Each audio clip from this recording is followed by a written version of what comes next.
पदार्थों का, आज हम ये नया टॉपिक पढ़ेंगे, पदार्थों का पृथक्करण। होता क्या है पदार्थों का पृथक्करण? हम दैनिक जीवन में बहुत सी ऐसी चीजों का प्रयोग करते हैं जो मिश्रण है। मिश्रण के बारे में बताया था। मिश्रण में एक या एक से अधिक तत्व मिलते होते हैं। मिश्रण में एक या एक से दो या दो से अधिक दो या दो से अधिक तत्व या यौगिक मिले होते हैं। तो मिश्रण, कुछ मिश्रण ऐसे होते हैं जिसमें मिले हुए सभी अवयव, अवयव मतलब जितने वस्तुओं को, जितने पदार्थों को आपने मिलाया। जैसे चाय बनानी होती है तो हम चाय में क्या क्या मिलाते हैं? चीनी रहेगा, दूध रहेगा, चाय पत्ती रहेगी, अदरक रहेगा, ठीक है ना, काली मिर्च डाल देंगे, इलायची डाल देंगे। ये जो अलग अलग चीजें हमने डाली हैं यही अवयव कहे जाते हैं मिश्रण के। ठीक, इस तरह से कुछ भी अगर हम बनाए तो मिश्रण में जो जो चीजें मिलाएंगे वही उस मिश्रण के अवयव होंगे। ठीक, अब ये देखो, कुछ मिश्रणों को तो हम बनाते हैं अपनी आवश्यकता के अनुसार, और कुछ मिश्रण ऐसे होते हैं जो न चाहते हुए भी मिल जाते हैं। जैसे गेहूं की मड़ाई जब होती है, ठीक है, थ्रेसर से जब गेहूं की मड़ाई होती है उसमें गेहूं के दानों के साथ साथ कंकड़ भी आ जाती है, लकड़ी के टुकड़े भी आ जाते हैं। हम नहीं मिलाते हैं उनको, लेकिन वो मिल जाते हैं उसमें। तो वो भी क्या है? एक प्रकार का मिश्रण है। फिर हम उस मिश्रण में से गेहूं के जो अशुद्धियां मिल गई हैं गेहूं में, उनको हमें अलग करने की आवश्यकता पड़ती है। ठीक, तो यही है, कुछ मिश्रण ऐसे होते हैं जिनमें मिले हुए कुछ अवयव हमारे लिए अनुपयोगी होते हैं, मतलब किसी काम के नहीं होते। जैसे गेहूं में, दाल में, चावल में अगर कंकड़ या कुछ अशुद्धियां मिल जाए तो हमारे काम की नहीं होती है। ठीक, तो क्या करते हैं? मिश्रण से अनुपयोगी तथा उपयोगी, अनुपयोगी तथा उपयोगी, जो हमारे काम की है और जो हमारे काम की नहीं है, अगर हम मिश्रण से अपने काम की चीजों को या बेकार की चीजों को अलग अलग करते हैं, इसी को कहा जाता है पदार्थों का पृथक्करण। अब समझ गए ना क्या है पदार्थों का पृथक्करण? पदार्थों का पृथक्करण का मतलब है कि मिश्रण में से अनुपयोगी या उपयोगी पदार्थों को अलग करना ही पदार्थों का पृथक्करण कहा जाएगा। ठीक, अब ये देखो, मिश्रण क्या होते हैं? मिश्रण वे पदार्थ हैं जिनमें दो या दो से अधिक पदार्थ किसी भी अनुपात में मिले होते। जैसे चाय के बारे में हमने बताया, तो चाय बनाना है, अगर अलग अलग लोगों को कहा जाए चाय बनाने के लिए, तो सबके चाय में चाय पत्ती, चीनी, अदरक की मात्रा अलग अलग होगी कि एक ही जैसी होगी? अलग अलग होगी ना। सब अपनी पसंद, अपनी आवश्यकता के अनुसार मिलाएंगे।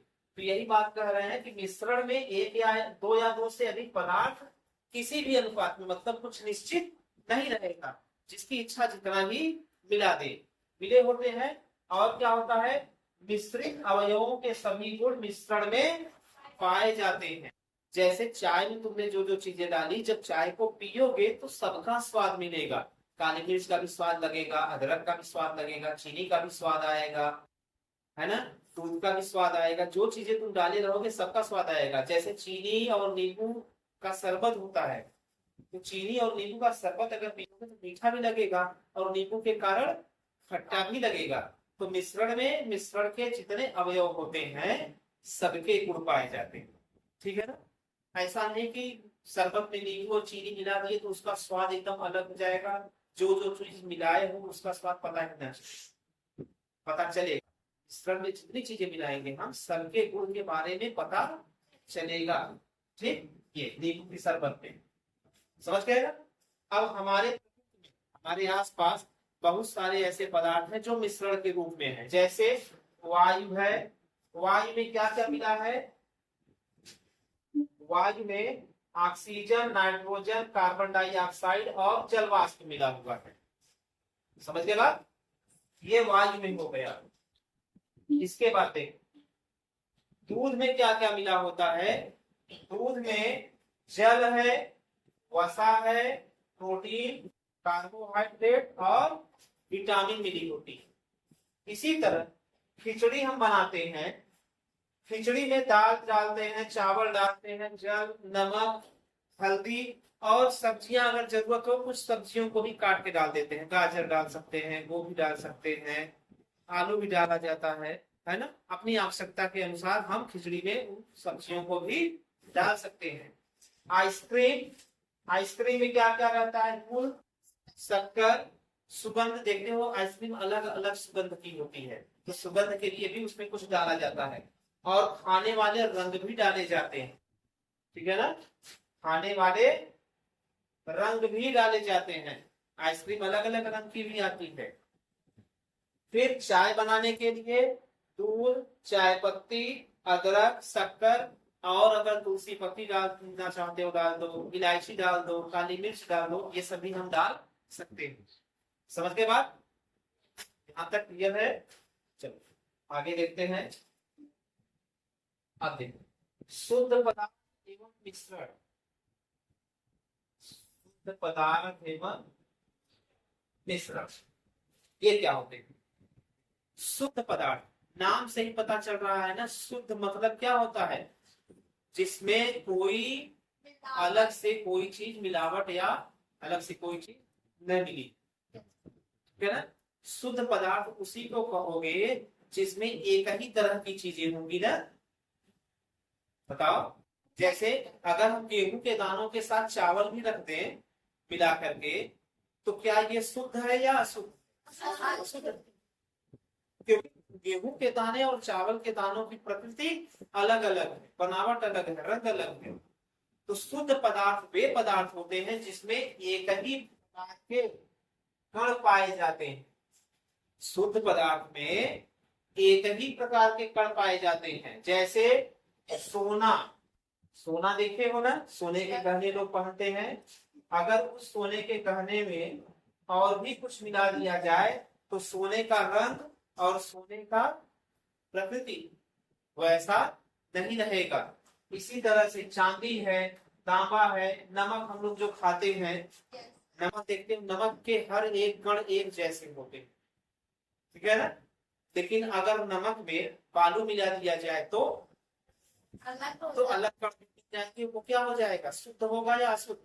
अशुद्ध हो जाएगा वो, ठीक है ना। इसी तरह से शक्कर, तो क्या हुआ, शुद्ध पदार्थ की अपनी विशेषताएं होती हैं, अपनी मतलब वो खुद की विशेषता रखते हैं, किसी और दूसरे तरह के कण की विशेषता उनके अंदर नहीं होती है, उनके अंदर केवल अपने ही कणों की विशेषता होती है। ठीक, जो शुद्ध पदार्थ होते हैं वे तत्व और यौगिक के रूप में पाए जाते हैं। शुद्ध पदार्थ तत्व और यौगिक के रूप में पाए जाते हैं। जैसे यहाँ देखो सोना, चांदी, तांबा ये तो तत्व के रूप में है, लेकिन नमक और शक्कर यौगिक के रूप में है। क्यों? जो नमक होता है, नमक हमारा सोडियम और क्लोरीन दो तत्वों से बनता है। सोडियम को लिखते हैं Na और क्लोरीन को Cl।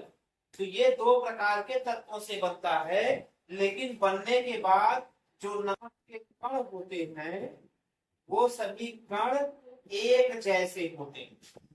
दो अलग अलग तत्व मिल करके बनाए, नमक एक प्रकार का यौगिक है, दो अलग अलग तत्व मिलकर के नमक बना रहे हैं, लेकिन नमक के जो कण हैं वो एक जैसे, एक जैसी। नमक के हर एक कण का अगर स्वाद हो, एक एक दाने नमक का अगर स्वाद हो, तो सभी नमक के दानों का स्वाद एक जैसा लगेगा, रंग एक जैसा रहेगा।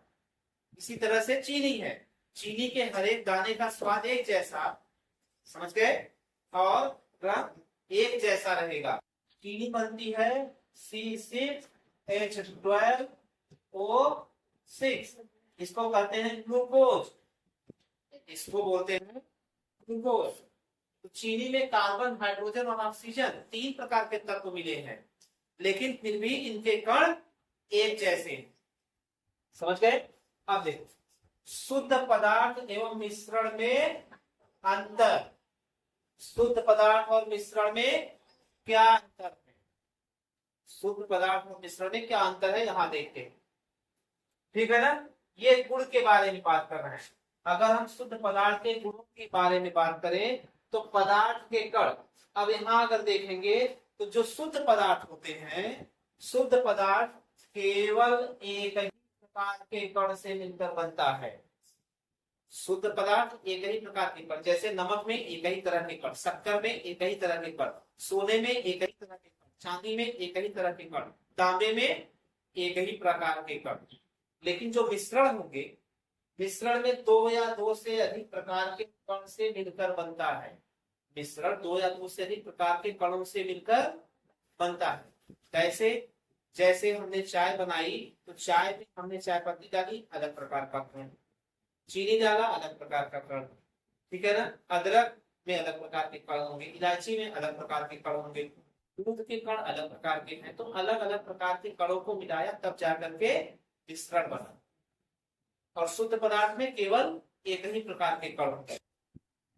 संघटन क्या होता है? इनका संघटन निश्चित होता है।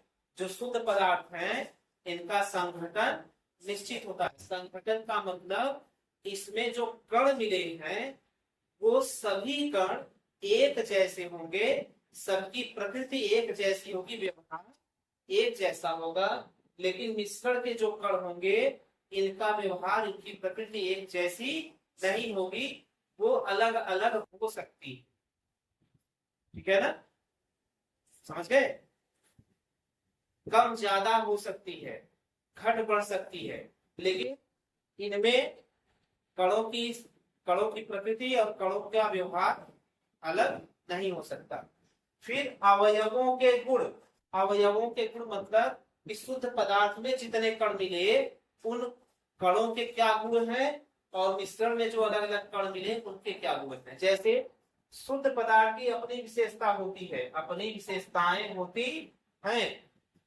शुद्ध पदार्थ की खुद की विशेषता होती है, यानी कि वो अपना खुद का गुण रखता है। जैसे नमक का स्वाद, नमक का रंग, नमक के कणों का आकार एक जैसा रहेगा। और चीनी का स्वाद, चीनी का रंग, उनके कण एक जैसे रहेंगे। लेकिन मिश्रण के गुण अवयवों के गुण पर निर्भर होते हैं। जैसे दूध का स्वाद अलग है, चाय पत्ती का स्वाद अलग है, चीनी का स्वाद अलग है ना। लेकिन जब सबको मिलाकर के चाय बनाई गई तो एक ऐसा स्वाद हमको मिला जिसमें चीनी का भी स्वाद आ रहा है, नमक का और चाय पत्ती का भी स्वाद आ रहा है, दूध का भी स्वाद आ रहा है, अदरक का भी स्वाद आ रहा है।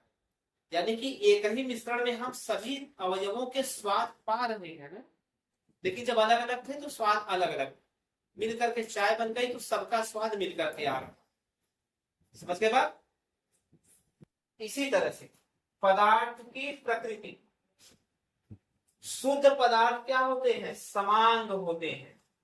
शुद्ध पदार्थ समांग होते हैं, समांगी होते हैं, माने कि शुद्ध पदार्थ के जो कण होते हैं वो एक जैसे होते हैं। और जो मिश्रण होते हैं, मिश्रण के कण समांगी और विषमांगी दोनों प्रकार के होते हैं। जैसे समझो शरबत, शरबत में हमने चीनी और पानी अगर घोला, चीनी और पानी अगर घोल दिए तो बताओ घोलने के बाद क्या चीनी पानी में दिखेगी? नहीं दिखेगी।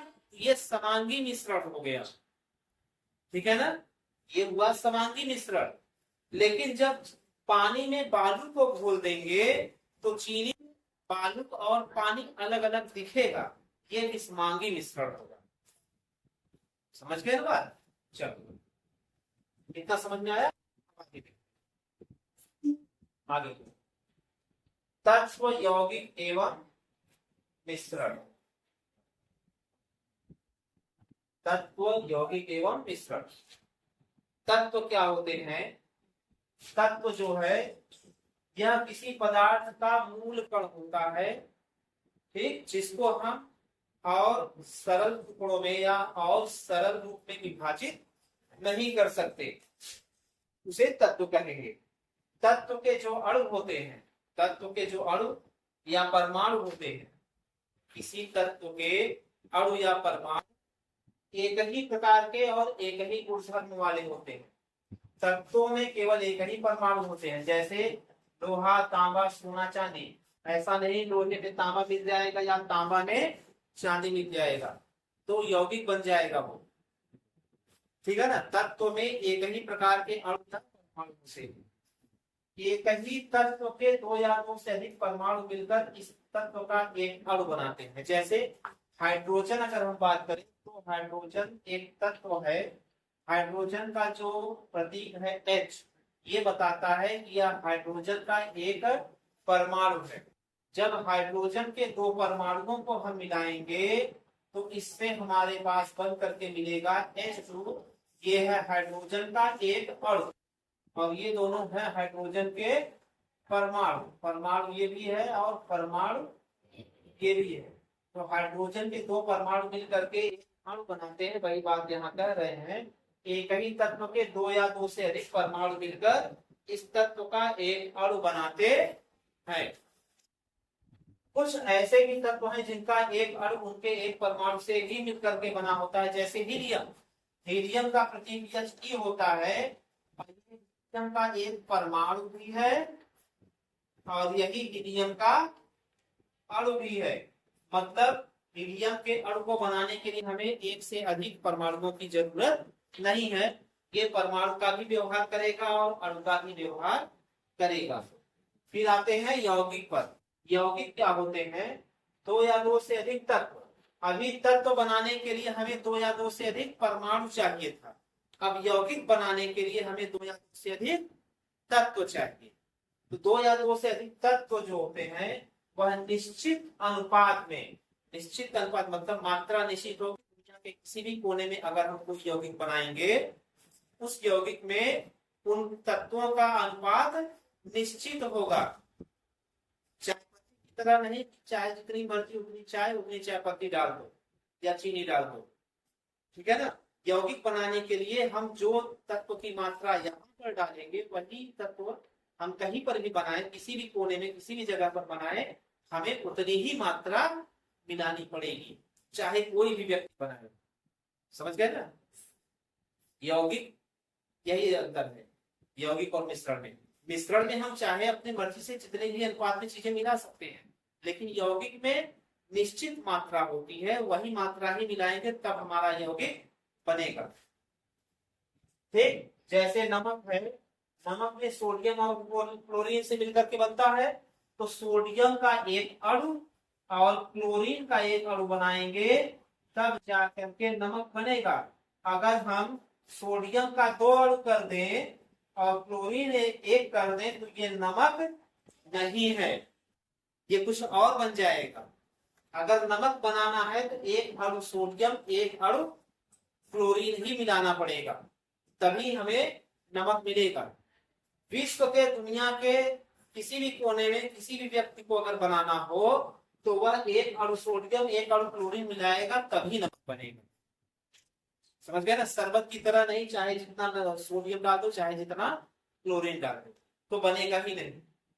बात समझ में आ गई। देखो यहां समझ में आ गया तत्व और यौगिक। अब आगे देखते हैं मिश्रण के बारे में। मिश्रण क्या? दो या दो से अधिक तत्वों या यौगिकों को किसी भी अनुपात में, यहां देख लीजिए ना, किसी भी अनुपात में मिलाना। मतलब मात्रा निश्चित है ही नहीं, हम अपनी इच्छा से अपनी मर्जी से जितनी चाहे उतनी चीजें और जितनी मात्रा में चाहे उतनी मात्रा में मिला सकते हैं। हमें आजादी है पूरी, लेकिन यौगिक बनाने में आजादी नहीं है। वहां तत्वों का अणुओं की संख्या निश्चित है। ठीक। अब देखो मिश्रण दो प्रकार के होते हैं, एक होता है समांगी मिश्रण और एक होता है विषमांगी मिश्रण। समांगी मिश्रण क्या है? समांगी मिश्रण को हम होमोजेनस मिक्सचर भी कहते हैं। Homogeneous mixture. ठीक। मिश्रण को इंग्लिश में मिक्सचर बोला जाता है। समांगी मिश्रण को होमोजेनस मिक्सचर बोलेंगे, विषमांगी मिश्रण को हेट्रोजेनस मिक्सचर बोलेंगे। अब समांगी मिश्रण क्या है इसके बारे में देखते हैं। ऐसे मिश्रण जिसमें दो या दो से अधिक तत्व, दो या दो से अधिक तत्व दो या दो से अधिक अवयव उपस्थित होते हैं, किंतु उन्हें अलग अलग नहीं देखा जा सकता। जैसे चीनी और पानी का घोल, चीनी और पानी का घोल। अगर हम पानी में चीनी मिला करके घोल दें तो कितने अवयव मिलाए हमने? 2 अवयव, एक चीनी है और एक पानी है। पानी अलग और चीनी अलग हम जब रखे थे तो दोनों को अलग अलग देख सकते थे, लेकिन जब हमने चीनी को पानी में मिलाया और घोल दिया तो चीनी पूरी तरह से पानी में घुल जाने के बाद अलग से देखा नहीं जा सकता।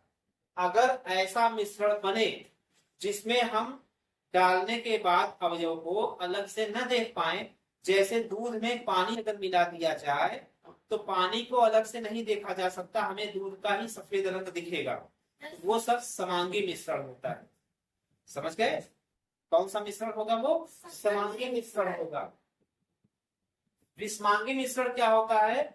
ये ऐसा मिश्रण है जिसमें अवयवी पदार्थों को अलग अलग देखा जा सकता है, ठीक है ना, अलग अलग देखा जा सकता है, और मिश्रण के सभी अवयव समान रूप से वितरित नहीं होते हैं, यानी कि मिश्रण के जितने अवयव हैं वह एक जैसे नहीं होते हैं, एक समान नहीं होते हैं। कैसे? दाल में कंकड़ और पत्तियों के टुकड़े, खेत से जो दाल आती है उसमें कंकड़, पत्तियों के टुकड़े और छोटी छोटी लकड़ियों के टुकड़े मिले होते हैं, ये होता है विषमांगी मिश्रण का उदाहरण, ठीक। और बालू अगर कहीं पर रखा हुआ है जमीन पर, उसमें कंकड़ पत्थर भी मिल जाता है, कुछ प्लास्टिक के टुकड़े भी मिल जाते हैं, लकड़ी के टुकड़े भी मिल जाते हैं, बहुत सारी अशुद्धियां उसमें बालू में मिल जाती है, लेकिन उनको हम अलग अलग देख सकते हैं। तो जिस मिश्रण में हम अवयवों को अलग अलग देख पाए उन्हें विषमांगी मिश्रण कहेंगे, और जिस मिश्रण में हम अवयवों को अलग अलग नहीं देख पाए उसे समांगी मिश्रण कहेंगे। तो समांगी विषमांगी का अंतर समझ में आ गया ना? ठीक, आगे देखिए। ये मिश्रण के अवयवों को पृथक अलग अलग करने की क्या आवश्यकता है? अभी तक हमने पढ़ा कि मिश्रण क्या है, समांगी विषमांगी मिश्रण के बारे में हमने देखा। समांगी मिश्रण क्या है, विषमांगी मिश्रण क्या है, ये भी देख लिया, ठीक। विषमांगी मिश्रण में हमने देखा कि अवयवों को अलग अलग देख सकते हैं, ठीक है ना। मिश्रण को, समांगी विषमांगी मिश्रण के अवयवों को अलग अलग देख सकते हैं। तो अब ये बात आई, जो हमारा पाठ का हेडिंग था पदार्थों का पृथक्करण, पदार्थों का पृथक्करण, हम पदार्थों को अलग अलग क्यों करेंगे? जो मिश्रण है, मिश्रण में जो अवयव मिले हुए हैं उनको अलग अलग करने की क्या जरूरत है? क्या वैसे ही हम प्रयोग नहीं कर सकते? क्या वैसे ही हम उनका उपयोग नहीं कर सकते? कर सकते हैं, लेकिन देखो क्या है, शुद्धता जीवन की आवश्यकता है। हमें अपने दैनिक जीवन में बहुत सारी ऐसी वस्तुओं की जरूरत पड़ती है जो हमें शुद्ध रूप में चाहिए। अगर वह शुद्ध रूप में नहीं है तो वह हानिकारक भी हो सकती है।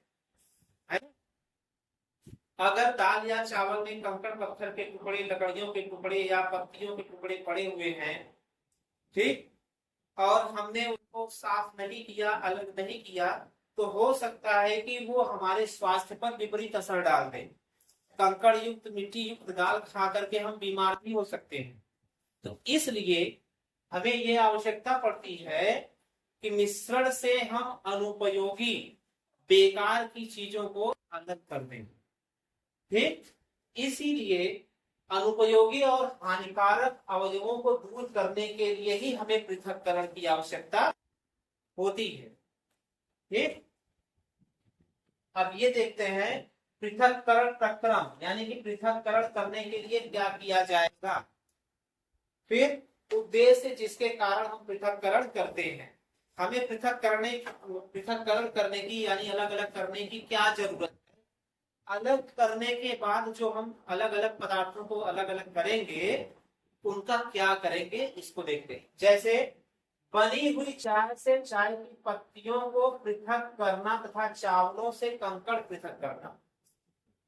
जो चाय पत्ती बनाते हैं, हम चाय बनाते हैं, चाय बनाने के बाद उसको छलनी से छानते हैं ना, क्या बिना छाने नहीं पिया जा सकता?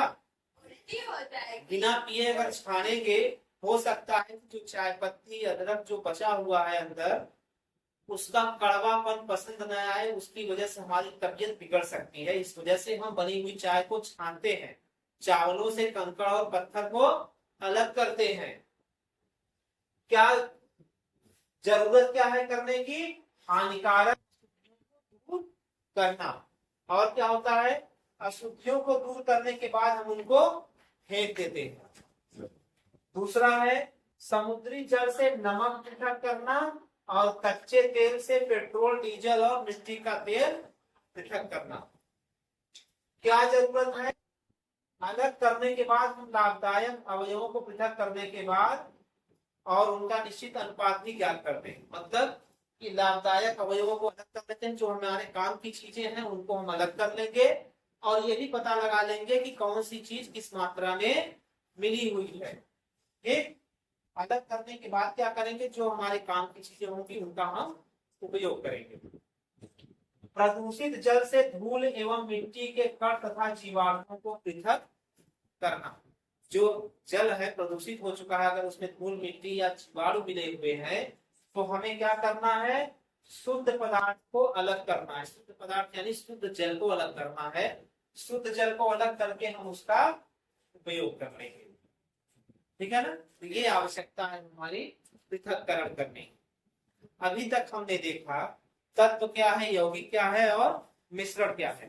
ठीक, शुद्ध पदार्थ क्या होते हैं, अशुद्ध पदार्थ क्या होते हैं और मिश्रण क्या होता है, ये देख लिया। मिश्रण के जो अवयव हैं उन्हें अलग करने की क्या आवश्यकता है, इसको भी हमने देखा। क्या जरूरत है, क्यों हम अशुद्धियों को दूर करेंगे, मिश्रण को शुद्ध किया जाएगा, मिश्रण को अवयव अलग अलग किए जाएंगे। ठीक है ना? ये सब जान गए। अब हम आगे ये पढ़ेंगे कि हमें आवश्यकता है मिश्रण के अवयवों को अलग करने की। आवश्यकता समझ में आ गई, क्या आवश्यकता है, लेकिन मिश्रण के अवयवों को कैसे अलग करेंगे? हम अपने दैनिक जीवन में देखते होंगे हमारे पास अलग अलग तरह के मिश्रण आते हैं ना। जैसे चाय का उदाहरण अगर देखें, बनी चाय से चाय अलग करने और चाय पत्ती अदरक के टुकड़ों को अलग करने के लिए क्या किया जाएगा? उसको छानना पड़ेगा। लेकिन क्या हम दाल में मिले हुए कंकड़ और मिट्टियों के अंश, पत्तियों के अंश को अलग करने के लिए क्या उसी छलनी से छान करके अलग कर सकते हैं? नहीं, इसके लिए हमें अलग प्रक्रिया लगानी पड़ेगी ना। समझ गए ना? अगर गेहूं में भूसा मिला हुआ है, पत्तियां मिली हुई हैं, उसको अलग करने के लिए हमें अलग कार्य करना पड़ेगा।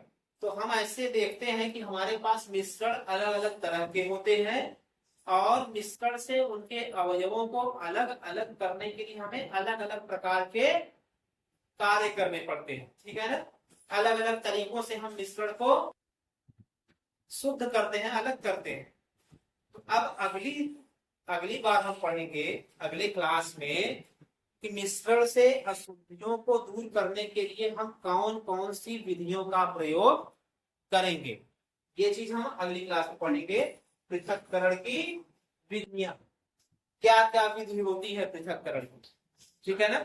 हमारे पास बहुत सारे मिश्रण ऐसे होते हैं जो ठोस अवस्था में होते हैं, बहुत सारे मिश्रण ऐसे होते हैं जो द्रव अवस्था में होते हैं, बहुत सारे मिश्रण ऐसे होते हैं जो ठोस और द्रव दोनों को मिला करके बन जाते हैं। तो किस तरह के मिश्रण से हमें अशुद्धियों को दूर करने के लिए कौन सी विधि का प्रयोग करना पड़ेगा, अब ये हम अगली क्लास में देखेंगे। ठीक है, चलिए आज यहीं तक। ठीक।